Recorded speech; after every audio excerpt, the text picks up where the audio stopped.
I will never forget her expression when the blue and red lights illuminated her immaculately manicured lawn.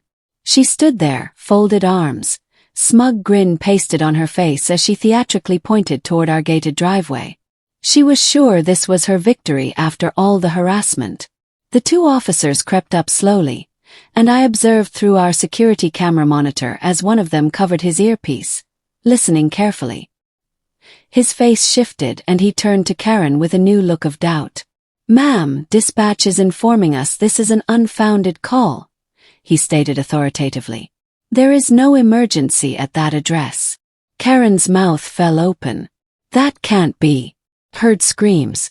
"There's something odd going on in there," she persisted, her voice reaching that obnoxious high whine I'd learned to fear. What Karen didn't realize, what she couldn't have possibly realized, was that the 911 operator who'd answered her call was my wife Elaine. And Elaine had known Karen's voice the instant she heard it. My wife and I had only just moved into our dream house 3 months ago. It was a lovely piece of property at the boundary of the Oakwood Estates community, technically beyond the homeowners association borders, but close enough that we had the same street entrance. The former owners had made that real clear to us. Our property was private, not governed by HOA covenants. We had the paper to back it up. But that hadn't deterred Karen Wilkins, unofficial HOA president, from causing us more and more trouble. It began innocently enough. A knock on the door just a week after our arrival. There was Karen, clipboard and all, false smile firmly in place. "Hello to the neighborhood," she said with a smile, although her eyes had already surveyed our property for offenses. "I just wanted to inform you that your mailbox does not live up to our community standards. You'll need to replace it within 7 days." I remember smiling politely as I explained that our property wasn't part of the HOA. I even offered to show her the documentation, but she waved it away dismissively. "That's a common misconception," she said with a condescending laugh. "All homes in this visual corridor are subject to our aesthetic guidelines. I'll leave you this copy of our rule book." She thrust a 3-ring binder into my hands before I could object. I later discovered it contained over 100 pages of ridiculously specific rules about everything from acceptable shades of beige for exterior paint to the maximum height of garden gnomes. The next week she was back, this time complaining about our landscaping. The week after that it was our porch lights. Each time I calmly explained that we weren't part of the HOA. And each time she became increasingly agitated. My wife suggested we just ignore her, which worked for about 2 days before Karen started leaving violation notices taped to our mailbox. Things escalated quickly after that. Karen began taking photos of our house from the street, sometimes spending 10 or 15 minutes documenting alleged infractions. Once she even blocked our driveway with her golf cart, the unofficial vehicle of petty tyrants everywhere, while she measured the height of our hedges with a tape measure. When I asked her to move, she lectured me about community responsibility for 20 minutes. The final straw came when we received a certified letter claiming we owed $750 in HOA fines. That's when I decided enough was enough and installed a security gate at the end of our driveway. It wasn't particularly imposing, just a simple row iron design with a keypad entry system and intercom, but it sent a clear message. Our property was private. Karen was furious. She left voicemails demanding the gate code for emergency access purposes.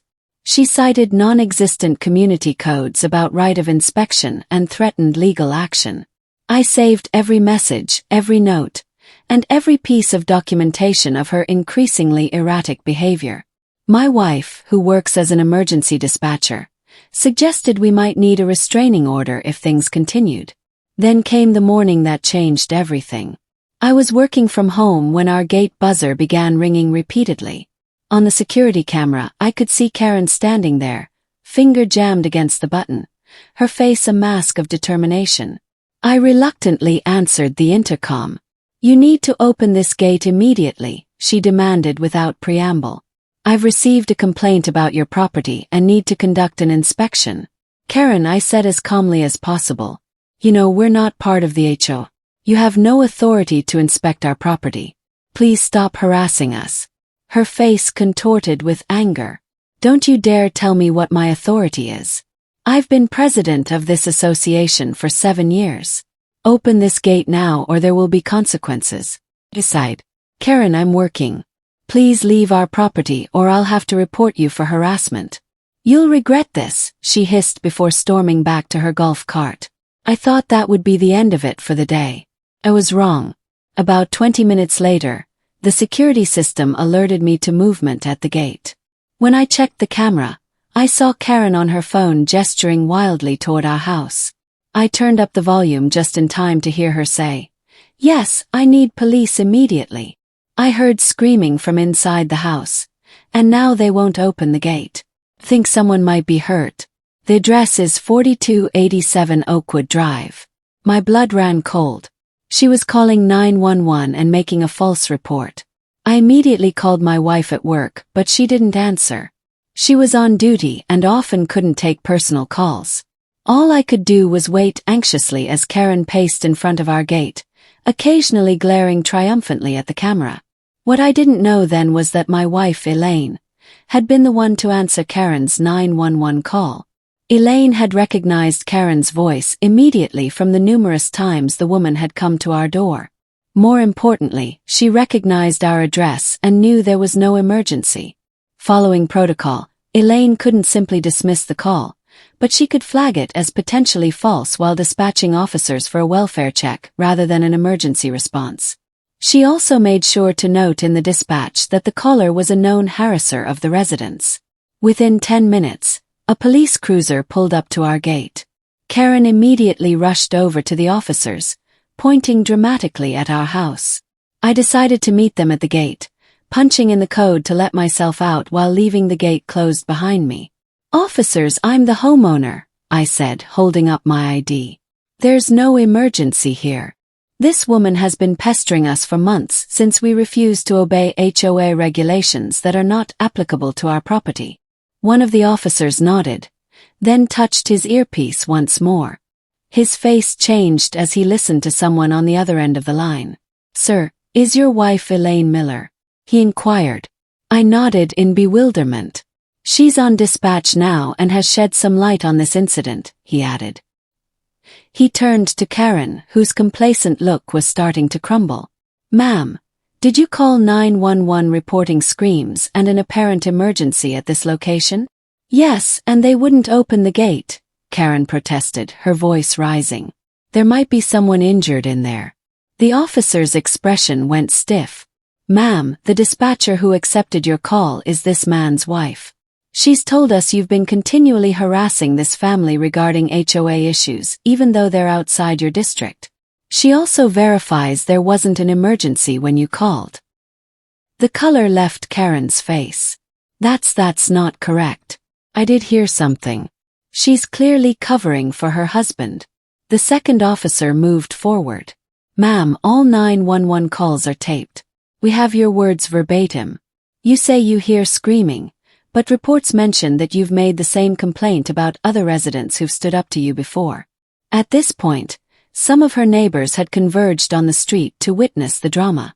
Karen's eyes kept flicking uneasily between them and the officers. For once, she was speechless. Karen Wilkins, the lead officer, stated officially, "You're under arrest for filing a false police report and abuse of emergency services. These are not minor charges."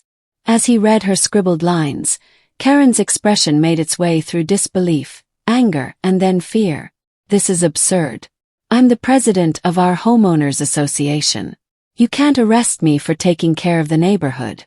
But they could, and they did. As they escorted her gently to the patrol car, Karen glanced back at me with venomous hatred in her eyes. "This isn't over," she snarled. "Actually, Karen," I said matter-of-factly, "I believe it is." The surrounding neighbors stood in bewildered silence as Karen was ushered into the back of the police vehicle. Slowly one of them, an older man, came towards me. "We've been meaning to comment on her attitude for years," he revealed softly.